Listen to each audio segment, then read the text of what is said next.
There we go.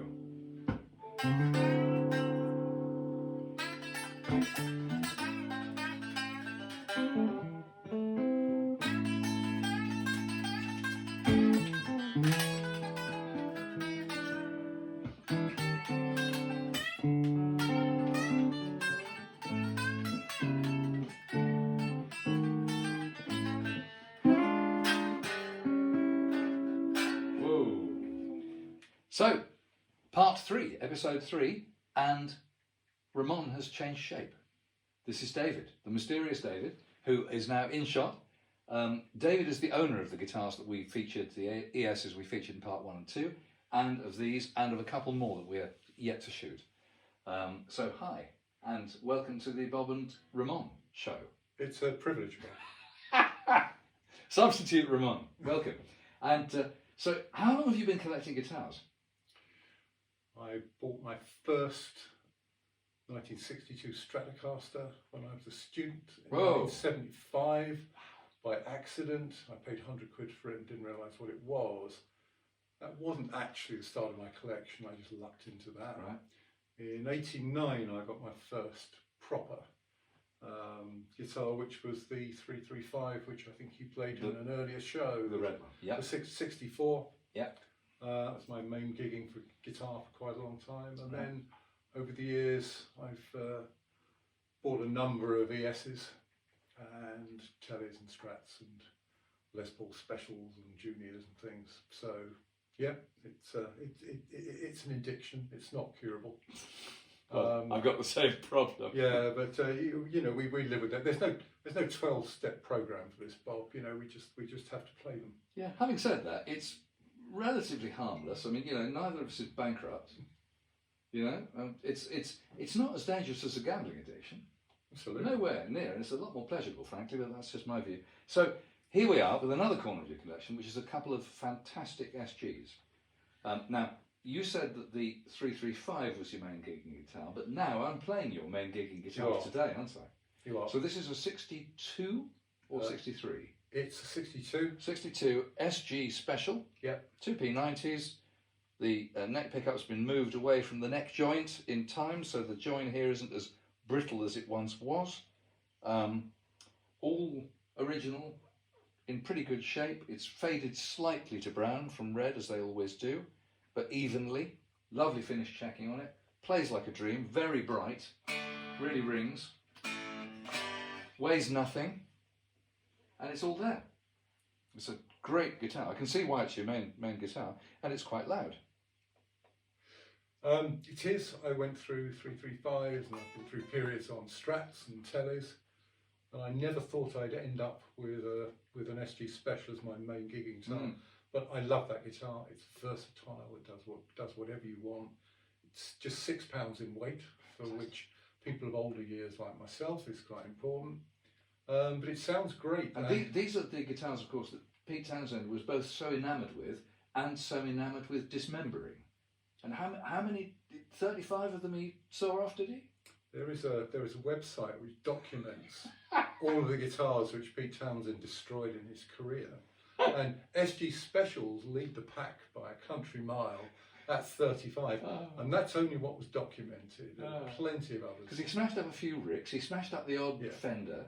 Yeah. But you're right, these were the ones that really got the brunt of it. Well, because they, apart from anything else, the necks snap off really, really easily, because it's a pretty poorly designed neck joint, if you're honest. But no, it's a lovely guitar, and that's my go-to guitar for gigs now. So tell us. So I'm sitting here with this now. That one in your hands, right? I've played this guitar. And one of the reasons I love coming to David's collection is I haven't got any SGs, and he's got several really nice ones. So talked about this. That one is another dream to play. Yeah, Bob. This one is a 1961. Which I sadly inherited from my brother-in-law, Michael, who was a pro guitarist in Scotland. And sometime in the 80s, he had it refinished in a horrific green to black sunburst, covered in 3mm of thick poly. So Goop. Dead. It was absolutely dead. I inherited it. I had Joe Dobson of Joe K Guitars completely strip it back. We needed a solid finish to cover all the wood repairs, which he had to do. Yeah. And when I researched it, I discovered that in '61 there were a handful of custom order solid colours that Gibson did, either in black or in Polaris white. Yeah. So I went for the Polaris white because I think it looks rather cool. Deeply cool. But the fortunate thing was when it was stripped back, there were no signs of any neck breaks or heel breaks in the guitar. Yeah. Obviously I photographed that and documented it. The amazing thing was that John Birch, who did the job, who was famous for installing his own customised pickups and squirreling the other ones away. Indeed. Mm-hmm. I turned these over with trepidation, and both of them said PAF on the reverse, which means it's an all original guitar, save one or two. And then you searched around for various parts to kind of bring it back. Yeah, the original tailpiece had long gone. Birch had installed a Gibson TP6 in the wrong place down there, which was horrific. That's the fine tuning. Yeah, it is, from the 70s. Yeah. Had that taken out, and I managed to source one of these sideways things from Dan at Mojo Axe in the States, who's a great guy. And he sourced a repro one from Gibson, which actually didn't fit with the drilled holes. Right. So he actually machined this for me. Oh. So it fitted. And then I got this horrific chemical called ferrous oxide. Don't try this at home, kids. And aged it up. And I it's vicious stuff. It's absolutely evil. Yeah. You do it in the garden and you wear a mask. Yeah. But actually it aged that because I wanted that to have a similar. You've done very well. And you did that. You did that. Yeah, I did That's that. fantastic. I wanted that to be similar to the nickel covers. That's fantastic. Yeah. So I mean, I'll give a shout out to a friend of mine, a guy called Max Clilvard, who is the regular guitarist for Tom Odell, amongst other people. And Max plays a modern one of these, and I can't wait to find an excuse and a way of getting his hands on this, because he's a great guitar player, and he would just go mad about this guitar because it plays like he wants, it looks like he wants, it's vintage, it's everything. You know, as kind of honest refin restorations go, there's no bullshit about the guitar. It's not pretending to be an original factory Polaris White SG standard, but this is one great guitar and cool as hell. I love Polaris White SGs. Wonderful, wonderful. So there we are, ladies and gents.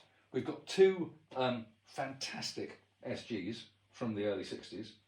Both of these, by the way, as a rule, whenever I pick up a 62-ish SG standard, 61, 62, I'm always impressed by how fast they are. And this is exactly the same. There's something about these necks, about the fastest necks Gibson ever made. Strange I don't own one of any kind. I've not got any SGs, but amazing guitar to play. And this one, similarly, is just light and rings.